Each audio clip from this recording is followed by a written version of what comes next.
Saran gua atau pesan gua adalah pertama lu harus punya konsep atau ide. Minimal lu punya mimpi lah. Mimpi kan gratis ya, Bro ya. Lu mimpi dulu, mimpi. Nanti dari mimpi lu mapping bahasa ini lu mapping. Ini mimpi lu gambarin kalau perlu lu tulisin mimpi. Lu keluarin nih. Mimpi itu ide-idenya apa? Ya, assalamualaikum warahmatullahi wabarakatuh. Nama gue Irfan Setiawan. Gue punya usaha Rotbak Papa Enjoy namanya, yaitu roti bakar Bandung kekinian yang premium. Bedanya apa nih Bang sama roti bakar Bandung biasa? Ya, bedanya roti bakar Bandung gue ya, Rotbak Papa Enjoy ini di sini pertama Rotbak gue ini ada topping-toppingnya itu di dalam sama di atas. Bahasanya toppingnya luar dalam. Itu pertama. Yang kedua ada menu kekinian tuh khusus. Nah, itu di tengahnya ada pastry-nya tuh.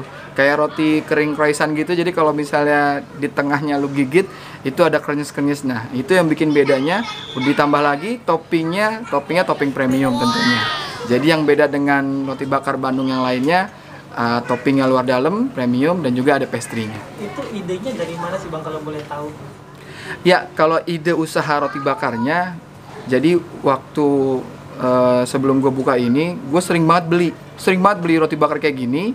Itu di daerah Harmoni lah ya, di dekat masjid Kebon Jeruk waktu itulah. Karena sepulang gue ngaji, gue tiap minggu gue beli situ. Buat keluarga. Pas gue nyobain, roti bakarnya enak nih, gitu. Roti bakarnya enak, beda sama yang lain.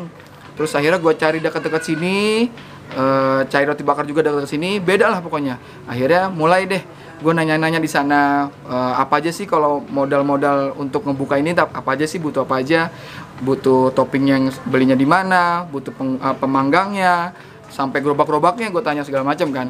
Nah, awal idenya itu akhirnya karena gue di rumah aja nih, karena kan gue ngajar ya, gue kan dosen. Nah kan selama pandemi ini kan dosen ngajar di rumah nih. Nah selama gue ngajar di rumah, gue bilang daripada gue ngajar kan nggak full seminggu ya kan, ya paling 3 hari gue ngajar. Nah sisanya nih daripada gue nggak ada kerjaan bahasanya lah, memang banyak ide gitu, pengen buka ini. Nah akhirnya gue buka usaha yang mana gue demen juga bahasanya, gue seneng juga makannya. Dan akhirnya gue tanya-tanya tukang roti bakarnya segala macem. Untungnya dianya humble ya, open gitu. Dia ceritain segala macem, gue observasi. Akhirnya gue training juga, gue belajar manggang juga. Terus gue tester juga dekat-dekat sini gitu. Jadi awal idenya karena gue seneng makan, gue beli roti bakar itu sering. Karena gue di rumah aja nih, dosen ngajar karena masih di rumah. Nah, akhirnya gue buka usaha deh. Yang gue demen tuh roti bakar ini, gue buka usaha karena gue udah tahu bentuk rotinya kayak gimana, cara manggangnya, toppingnya beli di mana segala macam, karena gue udah tahu. Satu lagi karena gue lulusan bisnis ya, S1-nya bisnis, S2-nya bisnis. Nah gue bener-bener pengen potensi keilmuan gue nih gue praktekin bahasanya gitu. Potensi keilmuan gue praktekin. Jadi bukan cuman gue ngajar doang. Kan kalau ngajar kan teori doang nih. Nah gue pengen praktekin bener-bener nih, bagaimana ngebangun bisnisnya, sampai bagaimana cash flow-nya, pembukuannya, keuangannya, sampai logistik change-nya gitu. Maksudnya gue beli bahan baku segala macem. Nah itu akhirnya gue punya ide, oke gue buka usaha. Nah karena gue mau buka usaha depan rumah. Kenapa depan rumah? Karena gue masih ngajar nih, gue buka usaha depan rumah. Nah harus beda dong bahasanya gitu, harus beda nih, walaupun gue depan rumah agak masuk gang. Nah gue pengen sesuatu yang beda gitu. Akhirnya gue observasi, gue bikin konsep di rumah, walaupun depan rumah, tapi gue bikin konsepnya semi kontainer lah bahasanya. Jadi looksnya itu kayak semi kontainer, tapi khusus roti bakar Bandung yang premium. Sebelum bisnis nih, kegiatan sehari-harinya apa dulu Bang? Ya, sebelum gue buka usaha ini, kegiatan sehari-hari gue kerja ya, biasa. Gue kerja di salah satu kampus di Jakarta Pusat. Gue sebagai kepala bagian multimedia, gue handle sosmed, gue handle video, desain dan segala macam. Nah, karena masa jabatan gue berakhir, akhirnya gue dipindahkan jadi dosen tetap nih. Jadi ngajar doang nih dosen. Ini namanya roti bakar Papa Enjoy. Itu ya. Filosofinya apa Bang? Oke, jadi Rotbak Papa Enjoy itu, kalau misalnya Rotbak kan memang singkatan dari roti bakar ya. Iya. Gitu. Walaupun banyak perdebatan ya, ini roti bakar apa roti panggang. Banyak yang debat, ini ropang apa Rotbak. Nah, karena gue enak dengan Rotbak, akhirnya gue pakai Rotbak di depan. Rotbak Papa Enjoy. Nah, Papa Enjoy itu memang karena gue udah berkeluarga. Anak-anak gue kan manggil gue Papa. Kalau misalnya gue pakai nama anak gue kan panjang, kan anak gue ada 3 nih. Kalau papanya ini kan kepanjangan gitu. Karena kalau gue lihat beberapa roti bakar di tempat lain atau tempat-tempat resto lain kan menggunakan nama orang, nama dianya gitu kan ya. Nah, akhirnya gue pakai nama Papa itu sebagai panggilan. Papa. Nah, Papa Enjoy. Enjoy-nya ini sebenarnya karena gue mantan anak band. Dibilang mantan ya karena vakum lah ya. Band gue namanya The Enjoy. Nah, band gue dulu namanya The Enjoy, gue vokalis. Terus gue biasa dipanggil Irfan Enjoy gitu kan. Nah, karena gue dipanggil sama anak gue Papa, akhirnya Papa Enjoy gitu. Tapi ternyata bukan itu doang yang kenapa namanya Rotbak Papa Enjoy, bukan karena filosofinya karena gue dari anak band dipanggil Papa, itu bukan itu juga. Jadi filosofinya Rotbak Papa Enjoy, gue bikin Rotbak ini dibikin sama seorang papa gitu. Yang bikin seorang papa Rotbak ini, dan disajikannya itu agar orang tuh enjoy. Disajikan itu agar orang tuh enjoy, agar orang tuh menikmati gitu. Jadi enjoy itu lebih pada menikmati roti bakar yang dibikin oleh papa-papa. Begitu, Bro. Oke, filosofisnya mantep nih ya.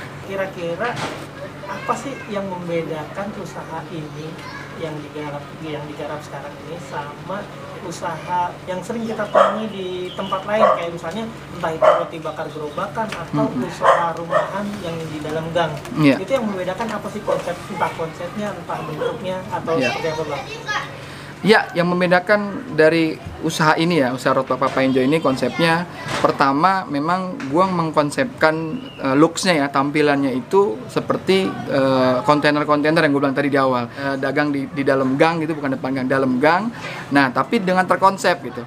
Nah, konsepnya itu gue settingnya gayanya gaya kontainer.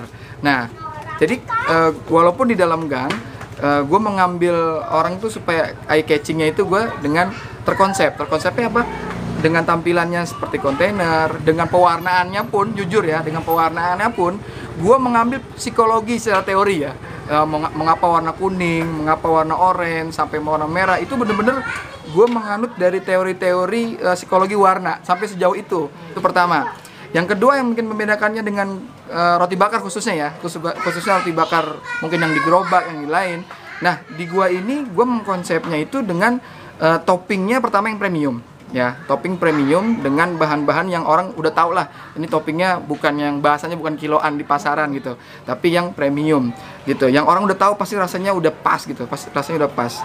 Terus yang kedua dengan penyebutannya, Bro, gimmick-gimmick penyebutan. Contoh ukuran. Nah, kalau ukurannya orang biasanya large, medium, kecil. Nah, gue memakai istilah kekinian. Ya, gue memakai istilah kekinian karena memang anak sekarang kan lagi seneng-senengnya istilah-istilah. Akhirnya gue memakai istilah ukuran itu, ada yang ukuran bocil, yaitu box kecil, yang mana yaitu orang anak sekarang kan bocil itu bocah kecil lah ya. Nah, ini bocil tuh box kecil. Terus gue memakai nama mabar. Karena apa? Jujur aja anak gue yang cowok itu sering mabar bahasanya ya, sama teman-temannya gitu, main bareng.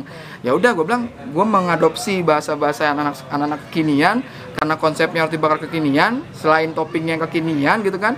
Selain konsep kekinian, gue memakai nama ukurannya yang kekinian. Yaitu apa? Ada bocil, ada mabar. Ukurannya bocil, ukurannya mabar. Jadi yang membedakan, gue ada konsep secara tampilan, gue ada konsep secara topping, ditambah lagi bukan hanya toppingnya doang yang premium bahasa gue, tapi gue mengemas produknya itu di dalam sama di luar, Bro, sama di luar. Jadi di dalam lu bisa ngerasain rasanya topping itu juga, tapi di atas gue tambahin lagi gitu. Justru yang berlimpah-limpah topping itu di atas gitu. Jadi nanti kalau misalnya lu cokok crunchy keju misalnya, di dalamnya ada cokok crunchy-nya, di atas ada cokok crunchy juga, ada kejunya juga. Yang membedakan dengan gerobak-gerobak kan gerobak biasa di dalam doang, di atasnya nggak ada gitu, di luar nggak ada. Nah, yang membedakan toppingnya itu selain topping premium, gue juga di dalam juga ada, di atas juga ada. Dan yang sekarang lagi kekinian itu apa ya, pastry. Jadi di dalam roti bakar itu ada pastry-nya. Pastry itu kayak croissant, roti-roti kering itu yang panjang. Jadi itu menimbulkan sensasi pada saat lu makan. Kalau misalnya toppingnya crunchy itu udah krenyes ya, ini ada lagi yang lebih krenyes lagi, crunchy lagi. Nah, itu maksimal lah gitu, maksimal lu makan ini tuh berlebih-lebih lah, berbeda dengan roti bakar yang lainnya gitu, Bro. Yang bikin banyak kendala ya tadi, gue harus latihan dong, gue harus latihan masak roti supaya nggak gosong gimana.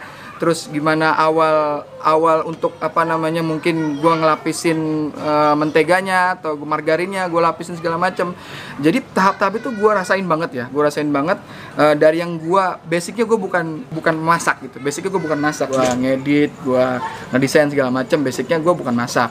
Nah, itulah yang gue harus challenge buat gue gitu ya, karena gue buka roti bakar, akhirnya gue mulai masak ya kan, gue mulai manggang akhirnya.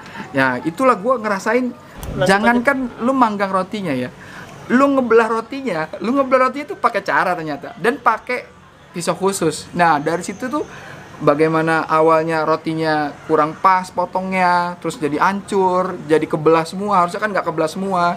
Itu gue rasain bagaimana pemilihan pisaunya, ngepotong rotinya, akhirnya apa, gue toppingin margarinnya, sampai gue manggangnya, bagaimana kecil gedenya apinya, lu harus ngelewatin itu semua gitu.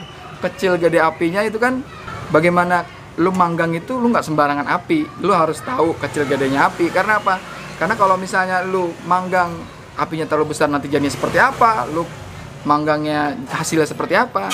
Terus urutannya juga jangan lupa urutannya, kadang-kadang lupa susu, kadang-kadang lupa pastry-nya, segala macam tuh gue ngerasain. Nah sebelum gue buka, seminggu bahkan 2 minggu sebelumnya, gue tuh bikin tester. Jadi nggak langsung jadi bro, nggak. Lu harus beli dulu, lu harus ngorbanin biaya dulu buat beli roti ya kan. Beli rotinya lu misalnya beli 10 dulu, itu jadi 20 roti.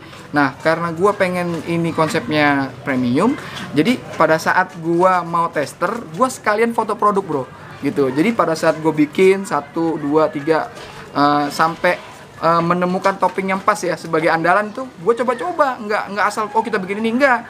Jadi ngelihat oh ini ada yang red velvet, oh ada yang oreo, itu seperti apa, gue bikin dulu ramuannya, baru kita jadikan ini jadikan menu, gitu. Nah akhirnya gue bikin 5 menu andalan yang gue pikir ini orang beberapa pilihannya suka gitu ya, dan sering. Akhirnya gue bikin menunya itu, terus akhirnya gue foto produk tuh seharian tuh, gue foto produk itu menggunakan simple, gue pakai handphone dengan background, gue beli karton yang ya 5.000-an kali 1.000-an ya backgroundnya, karton hitam biasa. Terus gue beli talenan yang kecil gitu, karena memang di otak gue udah ada konsep gitu ya, gue harus ada foto produknya gitu. Jadi nggak asal nama atau nggak asal tulisan. Jadi menu atau jadi konsep ini memang melewati itu dulu prosesnya gitu, sampai jadi, bahkan sampai penentuan harga itu debatnya luar biasa sama Bokin debat luar biasa. Akhirnya disitulah ilmu bisnisnya dipakai gitu. Itu ngelihatnya dengan cara apa? Ngelihatnya dengan satu, pasaran roti bakar yang lainnya berapa. Yang kedua, karena pasarnya mereka pasti ngambil untung. Yang kedua, gue mengambil bagaimana pengeluaran gua, bahasanya beli bahan-bahan pokok segala macam, pengeluaran dengan pendapatan. Nah di situ kan bisa dilihat keuntungan berapa segala macam gitu. Nah jadi makanya bahasa gua 3 bulan ini kita dengan harga yang make sense dulu nih, yang pasaran juga, terus yang dapat untung juga. Nah satu lagi yang bikin gua berbeda di warung di Rotbak ini, di Rotbak kedai gua ini, gua menyediakan berbagai harga ya bro. Jadi ada harga yang paling murah itu goceng 5.000. Kenapa gua ngasih harga 5.000? Kenapa gua ngasih ada harga 5.000 ya? Karena apa? Karena pertama gua dalam gang. Yang pasti dalam gang itu ada anak-anak kecil, anak bocah yang pengen beli roti bakar Bandung yang biasanya digerobakan tuh, yang harganya 3.000, 5.000. Gua kasih yang harga segitu dan ukurannya sama, bahkan gua lebih. Kenapa? Di atasnya gua tambahin. Nah itu gue sediakan juga, kenapa? Karena gue dalam gang. Jadi mereka banyak pilihan.